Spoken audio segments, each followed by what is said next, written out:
आषाढी वारीसाठी विठ्ठल मंदिर आजपासून 24 तास खुलं. जास्तीत जास्त भाविकांना श्री विठ्ठल रुक्मिणीचं दर्शन व्हावं यासाठी नित्यपूजा वगळता सर्व राजोपचार आजपासून बंद.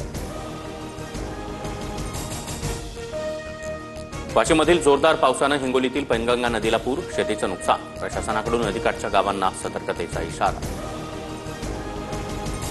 जालन्याच्या भोकरदनमध्ये जोरदार पावसाची हजेरी. जिल्हा परिषद प्राथमिक शाळेच्या मैदानामध्ये पाणी साचलं.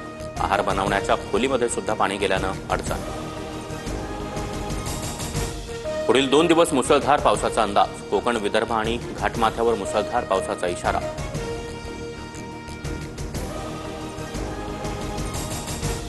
राज्यात नवे 24 कोरोना रुग्ण. जानेवारीपासून आतापर्यंत राज्यात एकूण 2449 कोरोनाबाधित रुग्ण.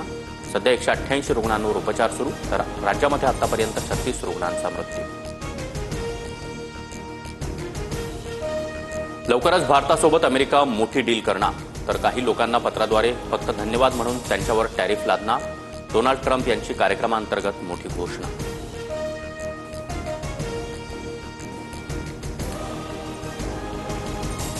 शुभांशु शुक्ला आंतरराष्ट्रीय अंतराळ स्थानकावर जाणारे पहिले भारतीय.